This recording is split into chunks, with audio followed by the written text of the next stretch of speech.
it's Jess. Welcome back to my channel and welcome to today's video. I'm sure you already know what we're in for today's video. I'm going to be talking about the best books that I read in 2025.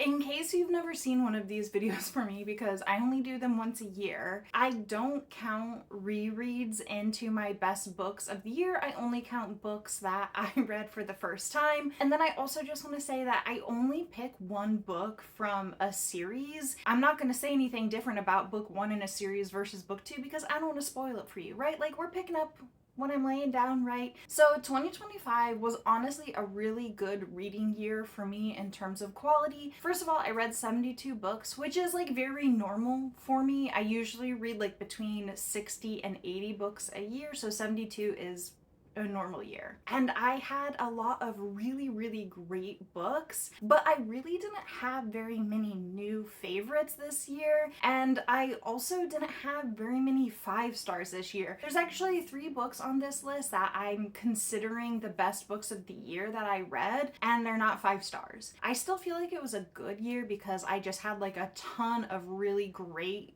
amazing 4-star reads. They just didn't necessarily become new favorites, and they didn't necessarily make it into the top books of the year. Before we get started, I also wanted to say that this is like not a ranked order. I don't do that, but I will tell you my top 3 books of the year, which are interchangeable. I cannot and I will not pick between those 3. And then I am going to start with the 3 4.5 stars that like just didn't quite make it to 5-star read. First up, we have The Bewitching by Silvia Moreno Garcia. This is my favorite Silvia Moreno Garcia book. It is a surprise that this is actually my new favorite by this author because I didn't honestly think anything could dethrone Mexican Gothic. To be clear, this is not a Gothic book. This is an adult psychological horror, and it involves witchcraft. We're dealing with like 3 different timelines. We're dealing with some girls in these different timelines learning about power and trying to figure out what is going on with witchcraft. We've got a famous writer who's disappearing. It's just a really eerie and creepy book, and I just absolutely loved the way it played with my mind in here. The horror elements are very light, like there's nothing really super graphic in this compared to some other horror, especially Mexican Gothic. You still feel creeped out and unsettled the entire time because of the way this book plays with your mind. I really only have one complaint about this book, and this is a trigger warning, just so we're clear. Like, I don't consider this a spoiler because in my opinion trigger warnings don't count as spoilers, but there's like a weird incest plot line in this book. I don't really know why it was put in here, but it just felt like an unnecessary choice to have in this book, and I wish it wasn't in there. And if it wasn't, this could have potentially been a 5-star read. But I still highly recommend this book, especially if you like witchy stories, especially if you like horror, and this is my new favorite by this author. Next up, we have We Ride Upon Sticks by Quan Berry, and this book is also a witchy story, actually. The reason this book made it to my top books of the year is because it's just such a creative, interesting book. I highly recommend checking out this book just simply for the reading experience, even if it's not going to become a favorite the way it did for me. In this book, we're following a field hockey team, and they are bad, and so they make this pact with darkness, and then they start winning games. But the entire book is told in a hive mind perspective, and so it's very much like the team collectively thinking in this like collective subconscious together, and it just makes for a really interesting book. It makes for a very unique reading experience, and I also just really loved how accurately this portrayed just girlhood and that awkward time when you're like 16 to 18 years old. I just think it did a really amazing job with that, and this is a book that I think about on a regular basis. basis. So I definitely recommend checking this book out. Then we have the final 4.5 star for this video, and no one is more disappointed than I am that this is not a full 5 star. That is The Buffalo Hunter Hunter by Stephen Graham Jones. This is an adult horror novel. It is historical and it's a vampire story. Stephen Graham Jones is my all-time favorite horror author, and if you know anything at all about me, you know that I love vampire stories. So I did really think that this was going to be a full 5 star. Now, this book is excellent. I have one complaint about this book, and it did dip my enjoyment a little bit, and that is just that there were times where I got confused in this book. I think that there were some scenes that happened, and this was a reoccurring thing, where I felt like Stephen Graham Jones had a vision in his head, and for some reason it just didn't translate onto the page, and unfortunately it had me confused. It had me rereading some things here and there because I just didn't really know what was going on. That being said, I still think that this book is absolutely fantastic, and I think if you want a book about vampires that is anti-colonialism, that is really speaking up about the native experience within North America specifically, then I highly recommend picking up this book. It was creepy, it was dark, and it was also quite emotional. This book was sad. I'm not gonna lie to you, just be prepared that this is a sad horror book, but I definitely think it's worth your time. And yes, I did order the special edition from Aardvark, so now I have 2 copies of this book. I will be keeping both of them. Next, we're moving into the full 5 stars, and we have Sunrise on the Reaping. This is Haymitch's story. It is a part of the Hunger Games. Honestly, I feel like I don't really have to talk too much about this. The Hunger Games is a massive phenomenon. We all know what it's about. I also have a vlog where I read this book and I talk for like over an hour about the Hunger Games. So like, I don't need to take your time now. You can go watch that vlog if you want to know my full reactions about this book, but I loved it. I know a lot of people have mixed feelings about this book, but for me, this was absolutely a knockout. It made me cry twice, and I think that this book is also very timely and important because it shows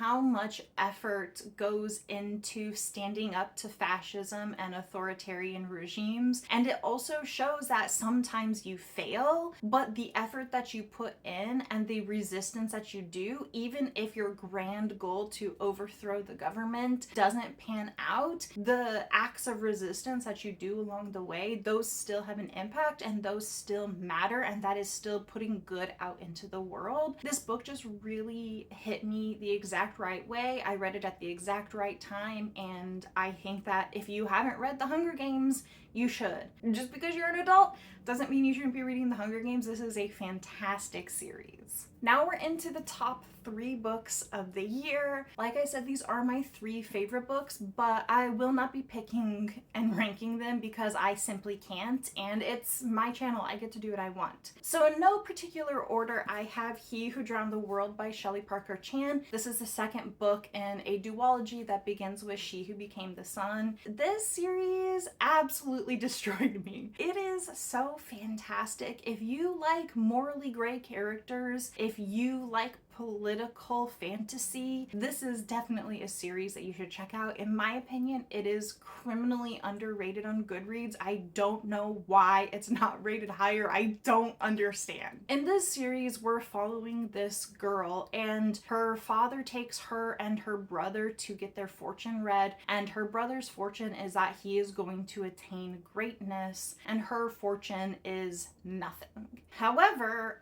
her brother dies.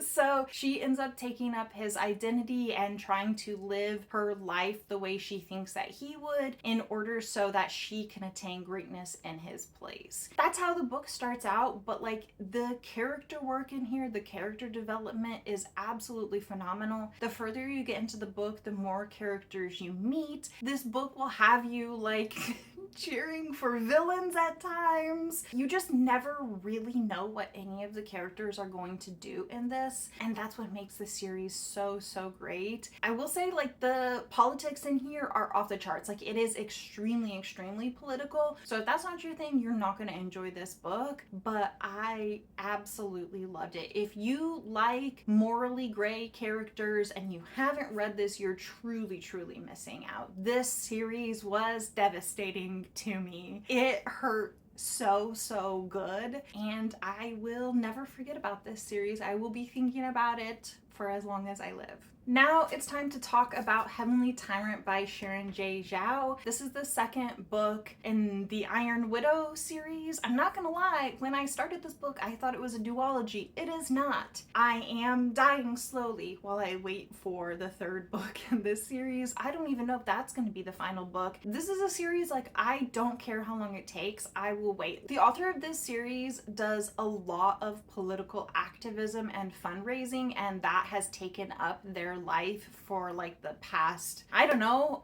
4 years or something like that. And honestly, that is way more important than writing a book. And so, like, however long it takes is however long it takes, but I just want to say that this series is outstanding. It is a young adult sci-fi series. Humanity is at a constant war with these like giant alien things, and in order to fight them, they have Megazords. Think Pacific Rim. These giant machines are piloted by a male and a female pilot working together. However, oftentimes the male pilot ends up draining the life force of the female pilot, and the main character in this series, that is what happens to her sister. So she, in an effort to get revenge, actually volunteers to become a female pilot, and then she wants to, you know, murder the pilot that killed her sister. Book 1 is a lot of